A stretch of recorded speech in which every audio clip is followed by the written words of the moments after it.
আসসালামু আলাইকুম। কেমন আছো সবাই? আশা করি সবাই ভালো আছো। তো আজকের ভিডিওতে আমি দেখাবো কিভাবে ফ্লাটার প্রজেক্ট আমরা ওয়েবে হোস্টিং করতে পারি। আমরা চাইলে গিটহাবের মাধ্যমেই ফ্লাটার প্রজেক্টটি ওয়েবের মাধ্যমে হোস্টিং করতে পারি। তো ফ্লাটার প্রজেক্ট ওয়েবের মাধ্যমে হোস্টিং করার জন্য আমাদের প্রথমেই গিটহাবে যেতে হবে এবং আমাদের সেখানে একটা প্রজেক্ট ক্রিয়েট করতে হবে। তো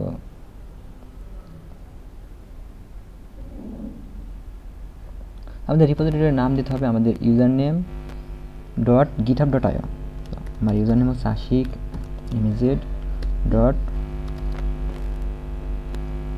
github.io।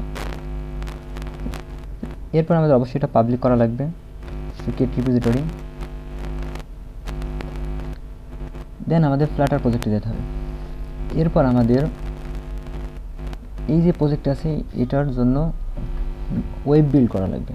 সো আমাদের কমান্ড দিতে হবে Flutter build web.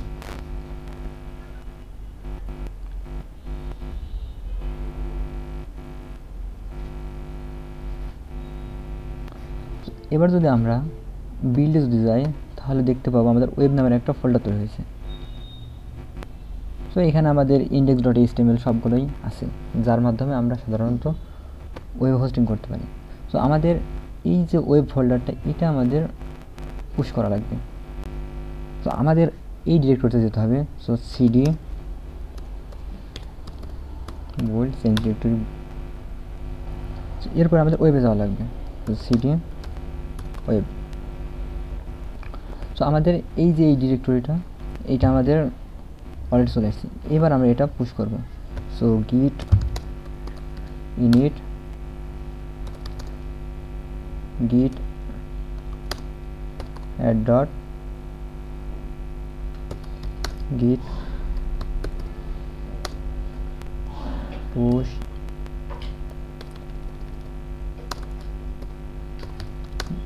git commit -m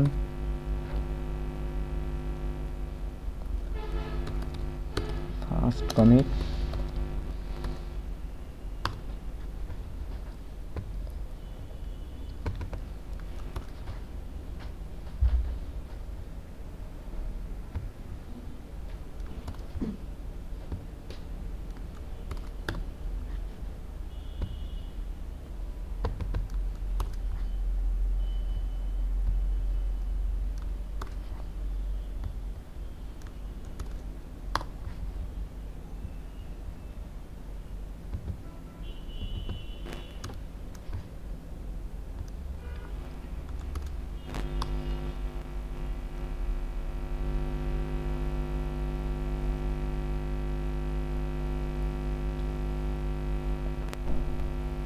তো এখানকার আমার সবগুলো ফাইল অলরেডি পুশ হয়ে গেছে।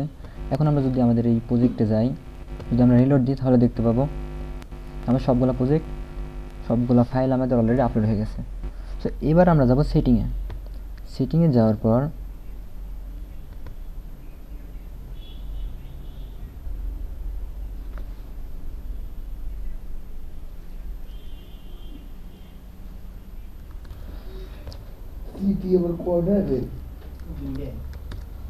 হ্যাঁ বাড়া সিটি নেওয়া ভালো করে। এখন তোর এখন জিজ্ঞাসা করতে বলতেছে। তো সেটিংয়ে যাওয়ার পর আমরা একটা জিনিস দেখতে পাবো, সেটা হচ্ছে পেজেস। তো আমরা যদি পেজেসে ক্লিক দিই তাহলে দেখতে পাবো আমাদের যেই সাইটের লাইভ লিঙ্ক সেটা তৈরি হয়েছে। তো এখানে যদি আমরা ক্লিক দিই তাহলে আমরা যেই প্রজেক্টটা ক্রিয়েট করছিলাম এটা অলরেডি ওয়েবে হোস্টিং হয়ে গেছে। সেটা শুধু আমি দেখতে পাবো না, এটা সবাই দেখতে পাবে চাইলেই।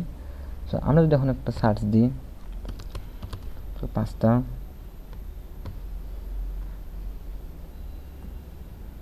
সো আমরা দেখতে পাচ্ছি কি আমাদের ওয়েব ভার্সনটা ফুললি কাজ করতেছে। তো এইভাবে আমরা ফ্লাটার প্রজেক্ট চাইলে ওয়েবে হোস্টিং করতে পারি। তো ধন্যবাদ সবাইকে।